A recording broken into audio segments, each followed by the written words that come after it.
Let me ask you something. Throughout his career, how many coaches prepared a special plan for Lionel Messi? How many defenders said before a match, "Today we stop him"?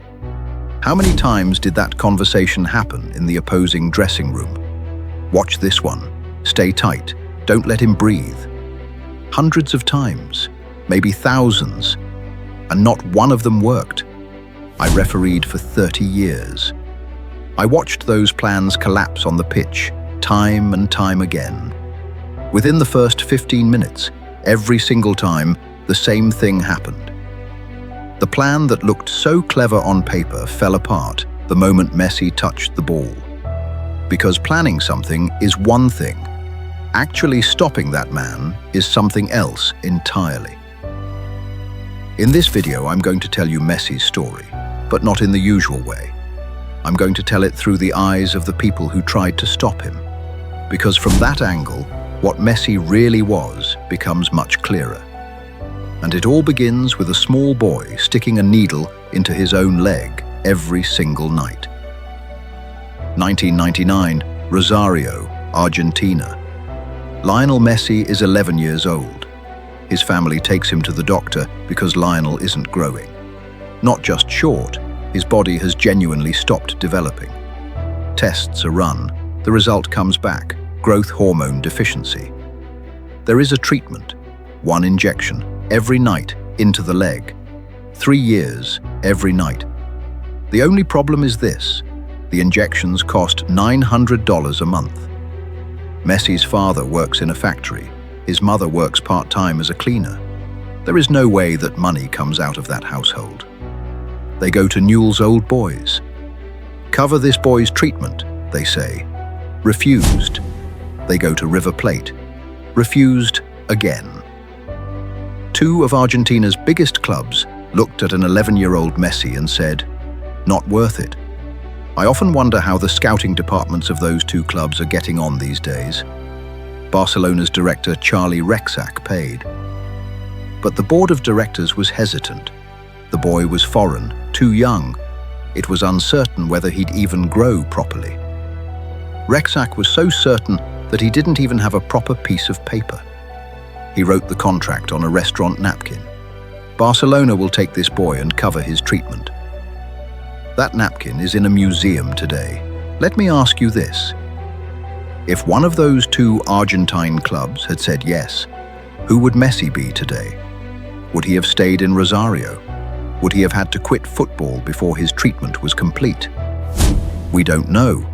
But what we do know is this: football gained the greatest player it has ever seen because two clubs refused to pay for a child's medical treatment. When he arrived at Barcelona, Messi was just over 127 centimeters tall. He lived in the La Masia dormitory.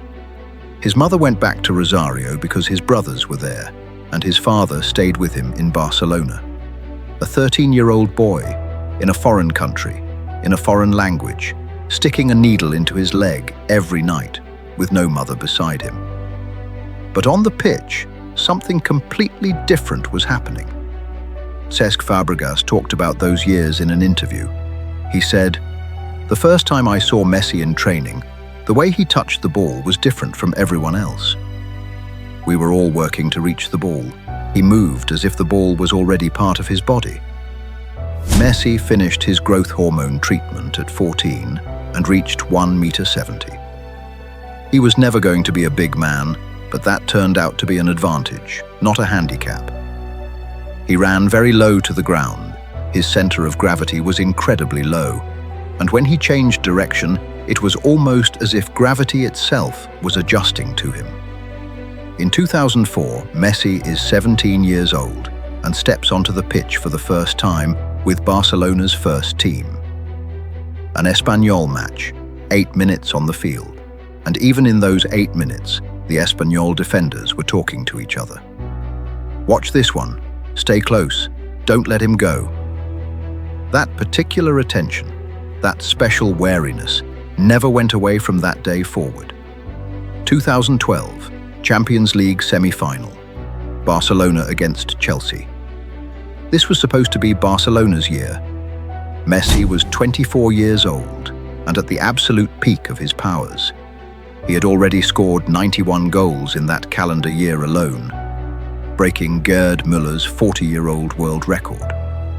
91 goals in 1 year. Chelsea's plan was simple.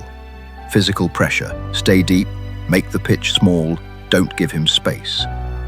And in the second leg at Stamford Bridge, with Barcelona needing a goal, Messi stepped up for a penalty. The Camp Nou had carried him all season, 91 goals, the world record. And he missed. Chelsea went through. Barcelona were eliminated. The man who had scored 91 goals in a single year missed the penalty that could have put his club in the final. Jose Mourinho, who was managing Real Madrid at the time, said something around that period. He said, "There is no formula for stopping Messi. You can only tire him, drain his energy, but you cannot stop him." Mourinho said that. You all know Mourinho doesn't give anything away easily. By 2008, Messi is 21 years old, and nobody has any doubt he is the best young player in the world. But with the Argentina national team, there is a strange picture. He shines at Barcelona, fades in an Argentina shirt, people say. Journalists, former players, supporters, at times even his own teammates. I followed several Argentina matches closely during that period, and Messi was the best player on the pitch. But he was buried in a system that didn't suit him. He had no support around him. Nobody was using him correctly. But perception is sometimes stronger than reality, and the Messi without a trophy narrative began to take root. 2014 World Cup final. The Maracanã, Argentina against Germany. Messi won the Golden Ball, the best player of the tournament, and he lost to Germany. Götze's goal in extra time, 1-0. After the match, a camera caught Messi walking past the trophy. He didn't look at it. He couldn't. That photograph spread everywhere, and people loaded it with meaning. Messi without a trophy. Maybe he'll never win one. That judgment followed him for 7 years. If you're still here, if this man's story has pulled you in, the way it has pulled me in, you know what to do. In 2021, one of the strangest things in football history happened. Barcelona could not keep Lionel Messi. The club's debt had reached 1.35 billion euros, and Spanish Football League rules did not allow a club at that debt level to pay high wages. Messi had spent 20 years at Barcelona. He had come from La Masia. He had come with the napkin contract. He was this club's own son. And he walked out the door. At the press conference, in front of the cameras, he cried. We have seen this man cry very few times. In 2021, he cried, 20 years, 672 goals, 10 La Liga titles, 4 Champions Leagues. And some supporters said, good riddance. Football sometimes does things to people they don't deserve. But the story wasn't over. December 18th, 2022. Lusail Stadium, Qatar, World Cup final, Argentina against France. Messi is 35 years old, and what happened that day was extraordinary. Argentina went 2-0 up. Then Mbappé stepped up. Penalty, goal, 2-1. Then an incredible volley, 2-2. In extra time, Messi put Argentina ahead, 3-2. France came back again, Mbappé with another penalty, 3-3. Penalties. Throughout those penalties, I watched Messi's face on the screen. In the middle of all that incredible chaos, the man was completely calm, as if all of this were just a normal day for him. Argentina won 4-2 on penalties. When Messi lifted the trophy, he held it with both hands, pressed it to his chest, and closed his eyes. I was watching in my taverna. I put down my glass. I stood up. 30 years of refereeing. I witnessed great moments. I watched Pelé, Maradona, Zidane. But that moment was different, because the man lifting that trophy wasn't just Lionel Messi. It was the boy who stuck a needle into his leg every night at age 11. It was the boy who lay in the La Masia dormitory crying for his mother.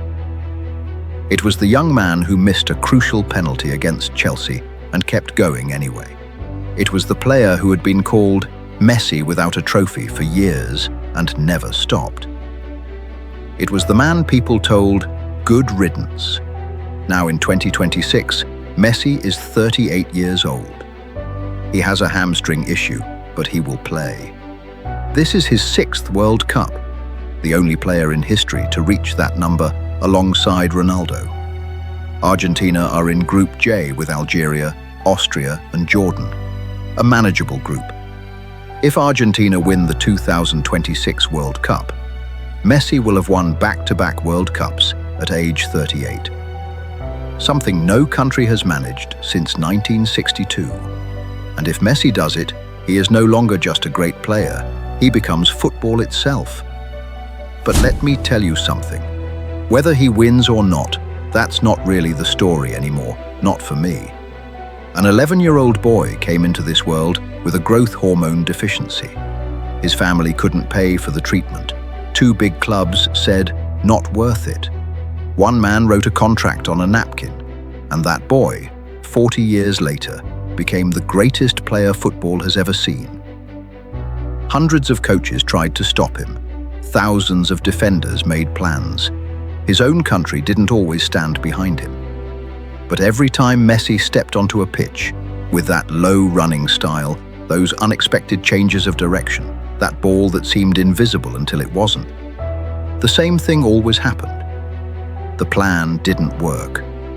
Now you tell me, what was the greatest moment of Messi's career for you? The 2022 World Cup final, the year he scored 91 goals for Barcelona in 2012, or something else? Write it in the comments. I'll read every single one. The old whistle is listening. The field tells no lies. And Messi's story is not over yet.